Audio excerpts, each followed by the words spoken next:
ஆன்மீக அன்பர்கள் அனைவருக்கும் நமஸ்காரம். இது உங்கள் ஹரேராம் கிருஷ்ணா சேனல். அடியேன் உங்கள் சிவகாம சுந்தரி.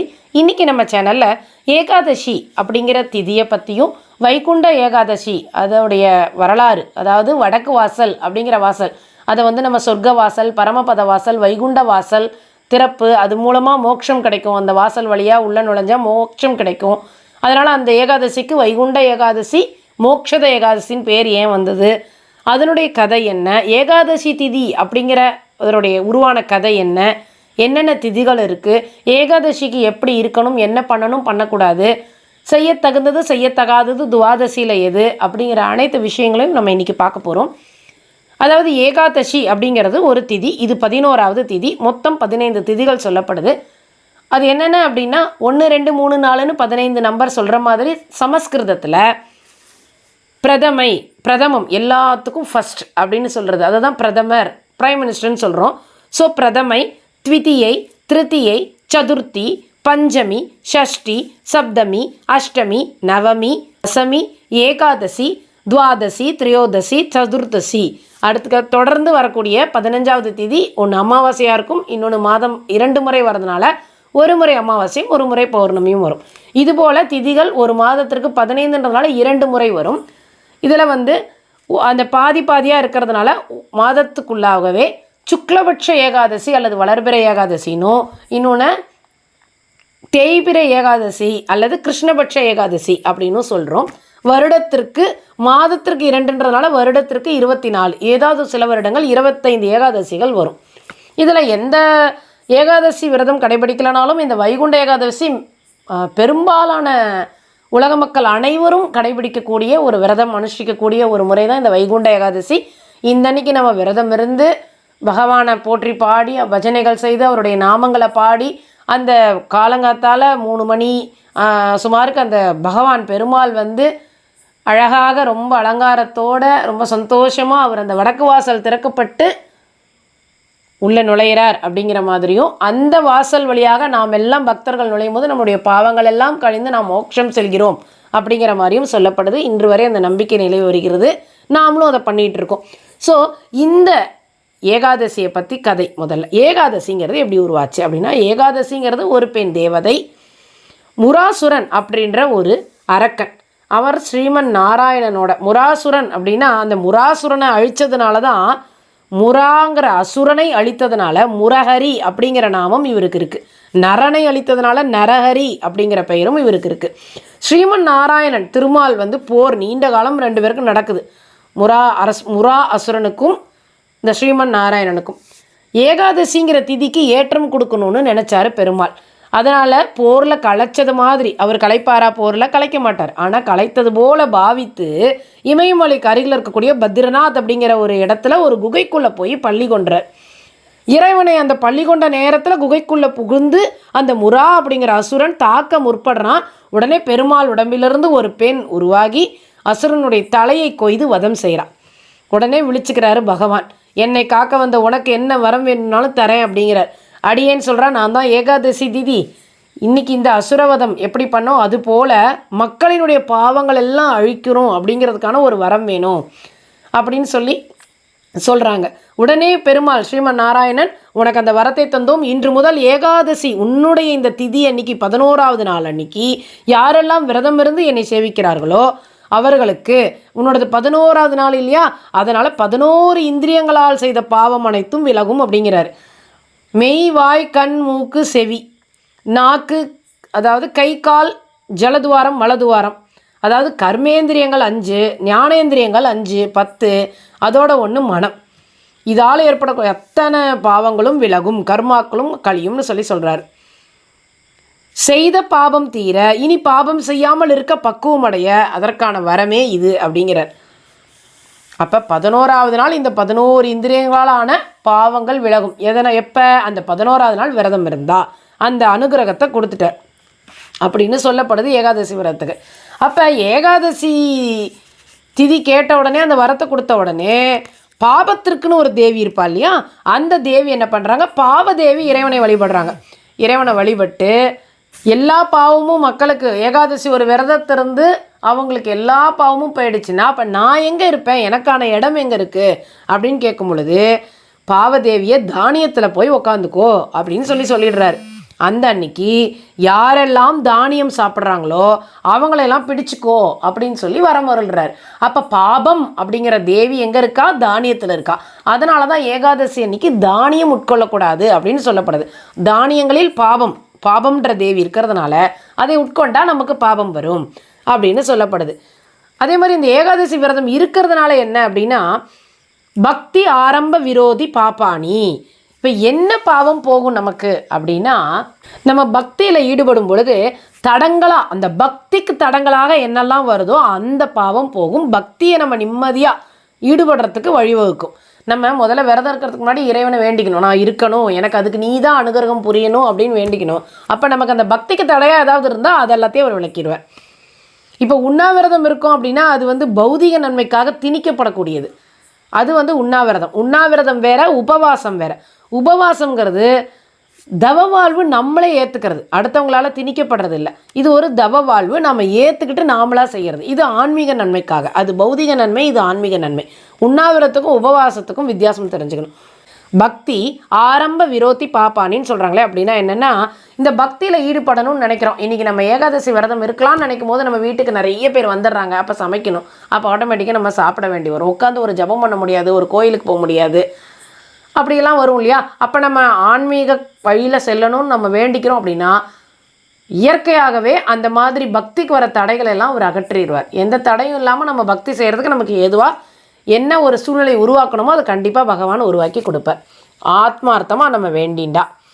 சரி, பாவ புண்ணியம் அப்படின்னு எதை சொல்கிறோம் அப்படின்னா, கண்ணுக்கு தெரியாத ஒன்று, அதாவது நம்ம ஏற்கனவே செஞ்ச ஒரு நல்ல செயலினுடைய கர்மா, கண்ணுக்கு தெரியாத ஏதோ ஒன்று நமக்கு விரும்பத்தக்கிற மாதிரி ஒன்றை கொடுக்குது அப்படின்னா அதுதான் புண்ணியம். கண்ணுக்கு தெரியாத ஒன்று, அதே நம்ம ஏற்கனவே செஞ்சுருக்கிற ஒரு செயல், அந்த செயல் நமக்கு இப்போ விரும்பத்தக்க ஒன்றை கொடுத்தா அது புண்ணியம். விரும்பத்தகாத ஒன்று நடக்குதுன்னா அது பாவம். இதுக்கு அர்த்தம் புரியலை இல்லையா? விளக்கமாக சொல்கிறேன். இப்போ நம்ம நேரம் ஆயிடுச்சுன்னு கிளம்புறோம், ரொம்ப டைம் ஆகிடுச்சு, 5 நிமிஷம் தான் டைம் இருக்குன்னு கிளம்பும் பொழுது நமக்கு ஒரு வண்டி பஞ்சர் ஆகிடுது அப்படின்னா என்ன நினைப்போம்? நம்மளோட கர்மா இல்லையா? வண்டி பஞ்சர் ஆகிடுது, அது நம்மளுடைய பாவம். ஏற்கனவே ஏதோ செஞ்சுருக்கோம் தீவினை, அந்த பாவம் இப்போ வருது. சரி, வண்டி தான் பஞ்சர், மடமட நம்ம நடந்து போய் பஸ்ஸை பிடிப்போம்னா பஸ்ஸு போயிடுது. வேறு ஒரு பஸ்ஸு பிடிக்கிறோம், அது பிரேக் டவுன் ஆகிடுது, ஒரு இடத்துல நின்றுடுது, இல்லை சிக்னலில் நின்றுடுது. சரி, அப்படியே இல்லைனாலும் பரவாயில்ல, நம்ம எப்படியாவது மூலமாக போய் சேர்ந்துடலாம்னு நினைக்கும் போது அங்கே ரொம்ப லேட்டாகி நம்ம என்ன பண்ணணுமோ அந்த செயல் அங்கே பண்ண முடியாமல் அந்த போனதும் வேஸ்ட் ஆகிற மாதிரி, ஒரு அதுக்கான பலனே இல்லாத மாதிரி ஆகிடுது. அப்போ இதெல்லாம் நடக்கிறதுல என்ன பாவம்னு சொல்கிறோம். இப்போ இதையே புண்ணியமாக எப்படி எடுத்துக்கலாம் அப்படின்னா, இப்போ இதே மாதிரி நம்ம ஒரு ஏர்போர்ட்டுக்கு போகணுன்னு நினைக்கிறோம், அந்த ஃப்ளைட்டுக்கு டைம் ஆகிடுச்சு, ஏற்கனவே நம்ம கார் எடுக்கிறோம், கார் பஞ்சர். சரி, வழியில் இன்னொரு காரை புக் பண்ணுறோம், அந்த கார் வரவே லேட் ஆகுது, அப்படியே வந்தாலும் அந்த காரோட டயர் பஞ்சர் ஆகிடுது. இப்போ இந்த மாதிரி எதை வேணால் எடுத்துக்கலாம். இதெல்லாம் பண்ணிட்டு போகிறோமா, கடைசியாக நம்ம போய் சேர்கிற இடத்துக்கு சேர்றோம், அந்த விமானத்தை பிடிக்க முடியாமல் அந்த விமானம் போயிடுச்சு. அப்போ தான் விமானம் மூவ் ஆகுது, நம்ம அங்கே போய் சேர்றோம், இவ்வளோ தடங்களுக்கு அப்புறமும் போயிடுறோம். அப்போ இதெல்லாம் பாவம்னு நினைக்கிறோம், நம்ம பாவகர்மா, அதனால் நமக்கு இப்படி நடக்குதுன்னு இருக்கோம். ஆனால் சில நேரங்களில் நம்ம பாவகர்மாவாக நினைக்கிறது புண்ணிய கர்மாவாக இருக்கும். அது எப்படி? இறைவனுடைய அனுகிரகம்.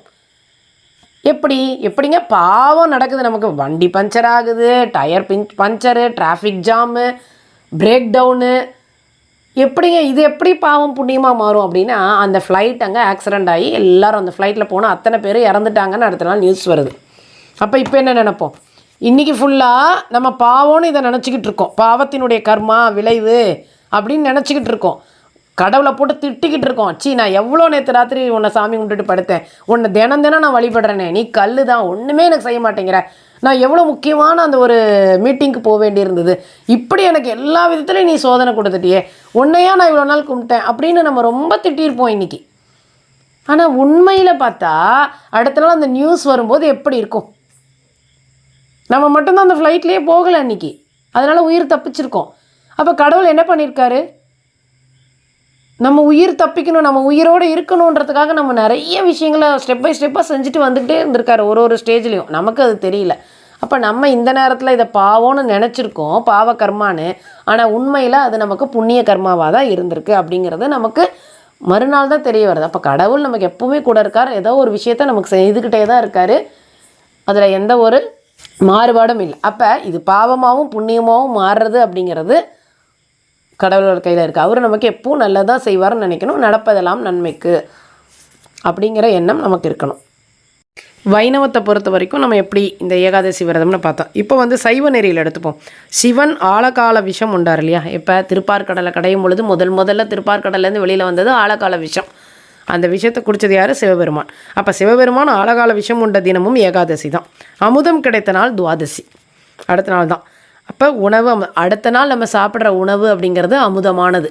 அப்போ அன்னைக்கு நம்ம எடுத்துக்கக்கூடிய அந்த தானியம்ங்கிறது விஷமானது ஏகாதசி அன்னைக்கு. இது வந்து சைவ நெறியில் சொல்லப்படுது. அப்போ ஏகாதசியில் நம்ம சாப்பிட்ற சாப்பாடு விஷம், அடுத்த நாள் துவாதசி அன்னைக்கு நம்ம எடுத்துக்கக்கூடிய தானியங்கள் அமுதம். சிவன் செய்த செயலுக்கு நன்றி பாராட்டி நம்ம ஏகாதசி விரதம் இருக்கோம்னு வச்சுக்கலாம் 11வது நாள். சரி, இப்போ வைணவ நெறி சைவ நெறி பார்த்துட்டோம். அடுத்தது ஜோதிட நெறியில் பார்க்குறோம் ஏகாதசியை பற்றி. ஏன் ஏதாவது ஒரு நாள் ஏகாதசி விரதம் வந்துட்டு போகிறோம், அது எதுக்கு அந்த 11வது நாள் ஏகாதசின்னு வச்சு அந்த அன்னைக்கு இருக்கணும் அப்படின்னா, அந்த 11வது நாள் அப்படிங்கிறது ஒவ்வொரு மாதத்துலேயும் மனம் அப்படிங்கிறது ஒரு இயல்பு நிலையில் இருக்குமா, ஒருமுகப்படுமா. அந்த மனம் வந்து ஒருமுக நிலையில் இருக்கும். எப்போவுமே ஒருமுகமாக கான்சன்ட்ரேஷனோட ஒரு விஷயத்தை செய்யும் பொழுது நிச்சயமாக அதில் நம்ம சக்ஸஸ் அடைவோம், வெற்றி கிடைக்கும். அப்படிங்கும் பொழுது நம்ம பௌதீக காரியங்களை செய்யும் பொழுது வெற்றிங்கிறது வந்து அது நிரந்தரமானது கிடையாது.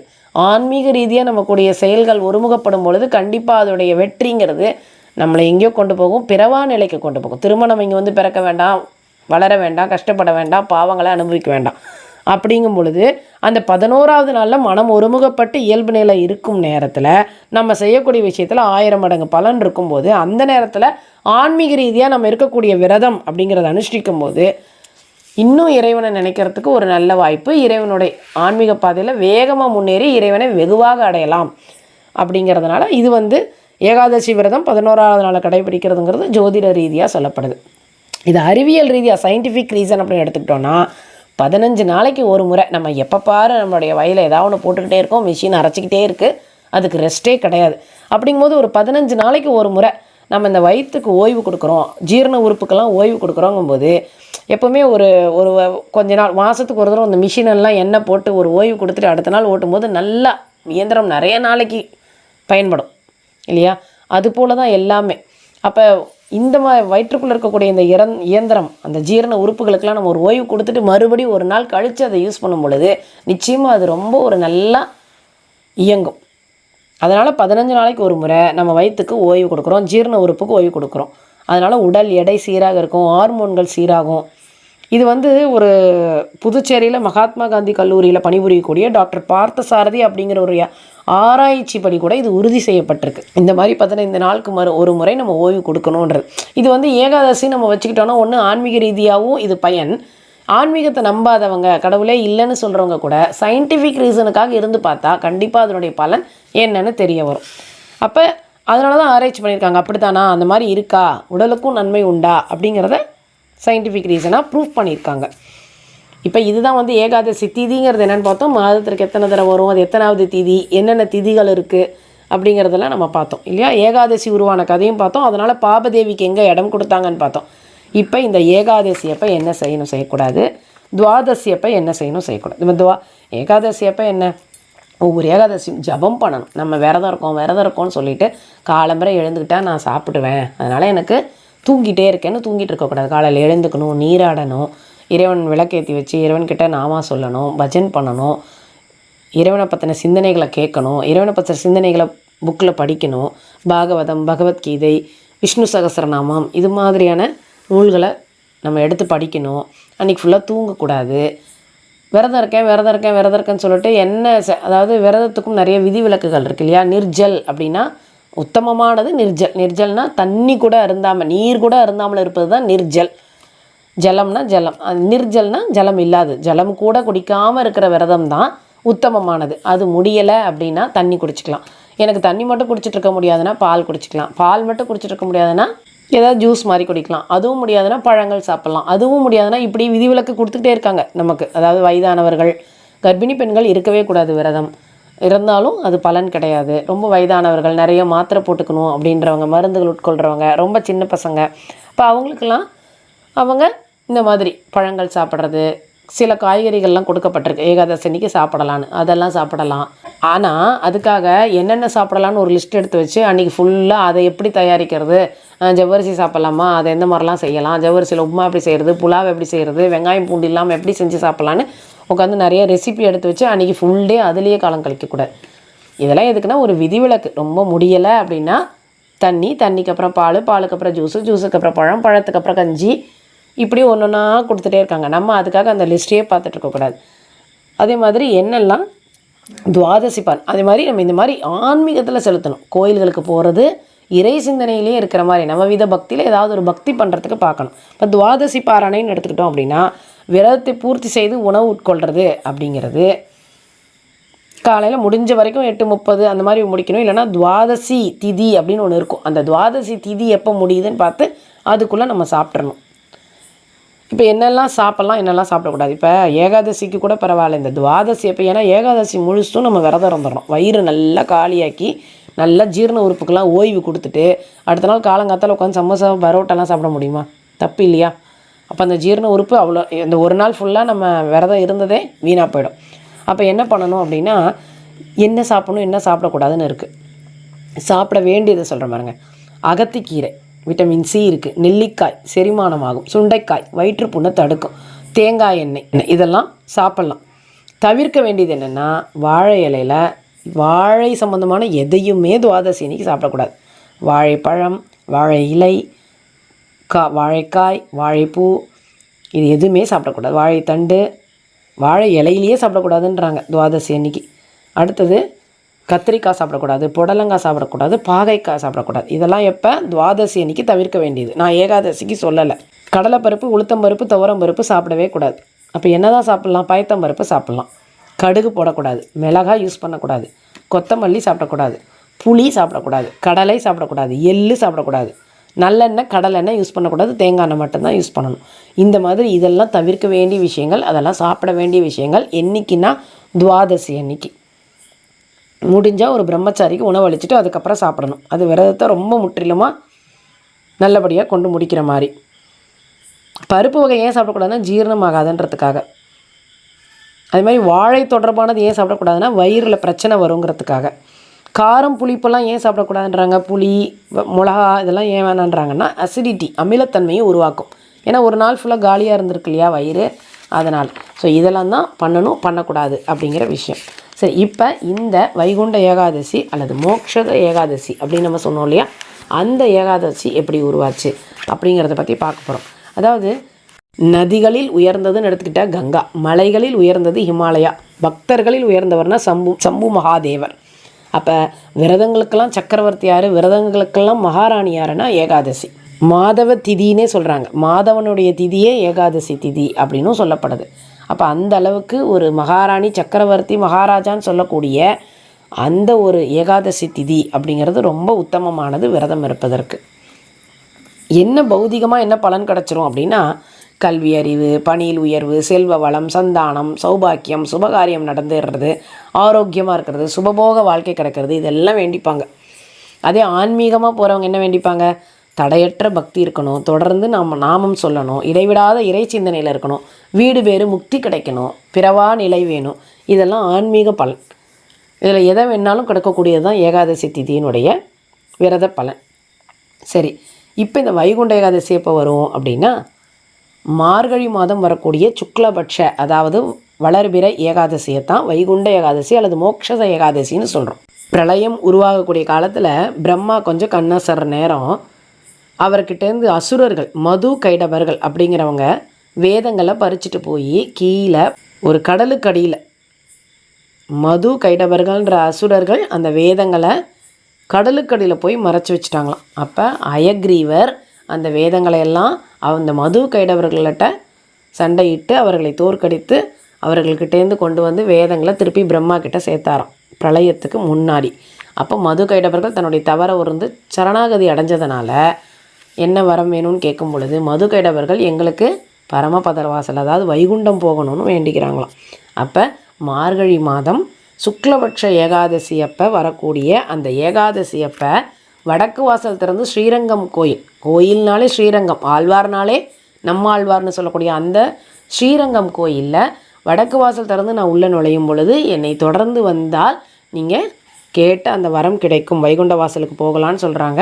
அப்போ அவங்க எப்படி நாங்கள் இவ்வளவு தவறு இழைத்து எங்களுக்கு சரணாகதி அடைஞ்சவொடனே நீங்கள் எப்படி அருள் புரிஞ்சிங்களோ அதுபோல் உங்களை தொடர்ந்து இந்த வடக்கு வாசல் வழியாக வைகுண்ட வாசல், சொர்க்க வாசல், பரமபத வாசல்னு சொல்லக்கூடிய இந்த வடக்கு வாசல் வழியாக உள்நுழையக்கூடிய அனைத்து பக்தர்களுடைய பாவங்களை போக்கி அவங்களுடைய அனைத்து காரியங்களையும் அவங்க என்ன வேண்டுறாங்களோ அதெல்லாம் நிறைவேற்றி கொடுக்கணும் அப்படின்னு சொல்லி இந்த மது கைடவர்கள் நமக்காகவும் வேண்டிக்கிறாங்க. அது அவனமே ஆகும்னு சொல்லி இறைவனும் வாக்குறுதி கொடுக்குறார். அதனால தான் இன்றைக்கும் மக்கள் காத்திருந்து காலையில் வைகுண்ட வாசல், பரமபத வாசல் திறந்த உடனே இறைவன் உள்ளே நுழைஞ்ச உடனே அவருக்கு பின்னாடியே நம்மெல்லாம் அந்த வாசல் வழியாக நுழைஞ்சால் நம்ம பாவங்கள் தீரும், நம்ம வேண்ட பௌதிக பலனோ ஆன்மீக பலனோ நம்ம என்ன கேட்குறோமோ அது கிடைக்கும்ன்ற நம்பிக்கையில் இன்றைக்கும் நம்ம அந்த வைகுண்ட ஏகாதசியை அனுஷ்டிச்சிட்ருக்கோம். இந்த வைகுண்ட ஏகாதசி ஒரு சிறப்பு என்ன அப்படின்னா 4000 திவ்ய பிரபந்தத்தை பாட வைக்கணும், அது பாடல் பெற செய்யணுங்கிறதுக்காக ராமானுஜர் திருவரங்கத்தில் ஆரம்பித்தது தான் இந்த திருமொழி திருநாள் இதை சொல்லுவோம். திரு அத்தியன உற்சவம் அல்லது உற்சவ திருநாள். இதுக்கு 3 பேர் என்னது? திருமொழி திருநாள், திரு அத்தியன உற்சவம், உற்சவர் திருநாள் அப்படின்னு சொல்லக்கூடியது. இது ரா 10 பகல் 10 அப்படின்னு நடக்கும். ஏகாதசிக்கு முன்னாடி 10 நாள் அது பகல் 10. பகலில் நடக்கக்கூடிய பாசுரங்கள்லாம் படிப்பாங்க. ஆழ்வார்களினுடைய 3000 பாசுரங்கள் படிக்கப்படும். ஏகாதசிக்கு அப்புறம் தொடர்ந்து வரக்கூடியதில் ரா 10ன்னு 10 நாள் இரவுலையும் நடக்கும். நம்மாழ்வாரினுடைய திருவாய்மொழியின் 1000 பாசுரங்கள் 10 நாள், ஒரு நாளைக்கு 100 பாசுரங்கள்னு 1000 பாசுரங்களும் பாடப்படும். இந்த வைகுண்ட ஏகாதசியினுடைய பலன் அப்படின்னு பார்க்கும்பொழுது அதற்கான ஒரு கதை என்னென்னா, நடந்த ஒரு கதை. எப்போவுமே ஒவ்வொரு ஏகாதசிக்கும் கிருஷ்ணர்கிட்ட யுதிஷ்டர் கேட்பாராம், கிருஷ்ணா இந்த ஏகாதசிக்கு பேர் என்ன, இது எப்படி அனுஷ்டிக்கணும், என்ன செய்யணும், செய்யத்தகாதது என்ன, செய்யத்தகுந்தது என்ன, இதெல்லாம் கேட்பாராம். கிருஷ்ணரும் பதில் சொல்வாராம். அதுபோல் இந்த வைகுண்ட மோக்ஷச ஏகாதசியை பற்றி கேட்குறாராம். அப்போ கிருஷ்ணர் சொல்கிறாராம், சம்பக நகரில் வைகானச மன்னர் அப்படின்னு ஒருத்தர் இருந்தார். அந்த வைகானச மன்னர்னவர் ரொம்ப ஆன்மீகத்தில் சிறந்து விளங்கினவர், ரொம்ப மரியாதையானவர், எல்லாரையும் மதிக்கிறவர். அப்போ அவர் நல்லாட்சி புரிஞ்சு வந்தார். ஒரு இரவில் அவருக்கு கனவு வருது. அந்த கனவில் தன்னுடைய தகப்பன் இவரை கெஞ்சுற மாதிரியும் அழற மாதிரியும் கூக்குரல் கேட்குது. நான் ரொம்ப கஷ்டப்படுறேன், என்னை காப்பாற்று, நரகலோகத்தில் நான் ரொம்ப கஷ்டப்படுறேன், என்னை காப்பாற்றுன்னு அவர் அழற மாதிரி ஒரு கூக்குரல் கேட்குது. திடுக்கிட்டு எழறாரு. மறுநாள் அரசவையை கூட்டுறாரு. கற்றறிந்த அனைத்து ஆன்மீக அன்பர்களையும் தன்னுடைய அமைச்சர்கள் மந்திரிகள் அனைவரையும் கூப்பிட்டு எல்லாருக்கிட்டையும் இந்த விஷயத்த சொல்லி என்னன்னு கேட்குறாரு.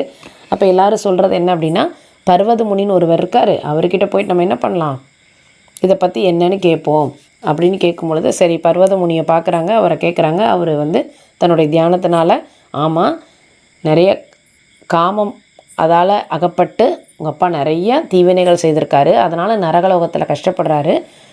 இதுக்கு நீ ஏகாதசி விரதம் இருந்து, இந்த மார்கழி மாதம் வரக்கூடிய சுக்லபட்சத்தில் வரக்கூடிய வைகுண்ட ஏகாதசி அப்போ நீ விரதம் இருந்து குடும்பத்தோடு விரதம் இருக்கணும். அந்த விரதத்தினுடைய பலனை நீ உங்கள் அப்பாவுக்கு அர்ப்பணிக்கும் பொழுது உங்கள் அப்பா மோட்சம் போயிடுவார் அப்படின்னு சொல்லப்படுது. அதுபோல் இந்த பித்ருக்களுக்கு நாம் மோட்சம் இல்லாமல் யாரெல்லாம் அலைஞ்சிட்ருக்காங்களோ நம்முடைய பித்ருக்கள் மோட்சம் அடைய செய்கிறதுக்கு இந்த ஏகாதசி விரதம் மிகவும் சிறப்பு வாய்ந்த ஒன்று. இது என்ன ஆகும்னா பித்ருவை விஷ்ணு லோகத்துக்கு அனுப்பிடும். அது மட்டும் இல்லாமல் நம்மளுடைய வம்சத்தவர்கள் சகல ஐஸ்வர்யங்களையும் பெற்று மோட்சம் அடைவார்கள் அப்படிங்கிறதும் சொல்லப்படுது, நம்ம பின் சந்ததிகளும். சரி, இதில் வைகுண்டம் அப்படிங்கிறதுக்கு ஈக்குவல் என்னெல்லாம் சொல்லலாம்னா அயோத்தியா, அபராஜிதா, பரமபதம், விஷ்ணுலோகம், விண்ணகரம் எல்லாத்தையும் சொல்லலாம். இந்த வைகுண்டத்துக்கு 7 வாசல்னு சொல்லுவோம். திருப்பதி மலையானுக்கு 7 மலையான் அப்படின்னு சொல்லுவோம். நம்ம என்ன அர்த்தம்னா, இந்த வைகுண்ட வாசலை கடக்கணும் அப்படின்னா 7 வாசலை கடந்து போய் இறைவனை பார்க்கணுன்னு அர்த்தம். அந்த 7 வாசல் கடந்துனா வெறும் நிலப்படியை சொல்லலை. அதுக்கு என்ன தாத்பரியம்னா, பொறாமை, காமம், கோபம், நேர்மையின்மை, வஞ்சகம், தற்பெருமை, ஆணவம் இது போன்ற எதிர்மறையான தேவையில்லாத இந்த 7 குணங்களையும் விடுத்து நற்சிந்தனையோடு அந்த வடக்கு வாசலில் நம்ம நுழையும் பொழுது விஷ்ணுலோகம் செல்லலாம் என்பது உறுதி. இந்த விரதம் இருக்கிறதுனால ஒரு வருடம் முழுதும் விரதம் இருந்த பலன் கிடைக்கும். ஸ்வர்கவதில் ஏகாதசி, அதாவது டோர் ஆஃப் ஹெவன் அப்படின்னு கேரளாவில் இன்றைக்கும் கொண்டாடுறாங்க. இது பலன்களை அள்ளித்தரக்கூடிய உடலுக்கும் நலம் அப்படின்னு சயின்டிஃபிக் ரீசனாகவும் பார்த்தோம். இது போன்ற இந்த ஏகாதசி இவ்வளோ நாள் நம்ம அனுஷ்டிக்கலைனாலும் இந்த ஒரு மார்கழி மாதம் வரக்கூடிய சுக்லபட்சத்தில் வரக்கூடிய வைகுண்ட ஏகாதசி மோக்ஷ ஏகாதசியில் விரதம் அனுஷ்டித்து விரதம் அனுஷ்டிக்க முடியலனாலும் இறைவனை பற்றிய சிந்தனை அன்றைக்கி முழுதும் நம்ம ஆன்மீக சிந்தனையில் ஈடுபட்டு முடிந்தால் வடக்கு வாசல் நுழைந்து நம் கர்மாக்கள் தீர்ந்து நம் இறைவனை அடைய வழி தேடுவோம் என்று கூறி இந்த உரையை முடித்துக்கொள்கிறேன். நன்றி, வணக்கம். ஹரே கிருஷ்ணா கிருஷ்ண கிருஷ்ணா ஹரே ஹரே, ஹரே ராமா ராம ராமா ஹரே ஹரே.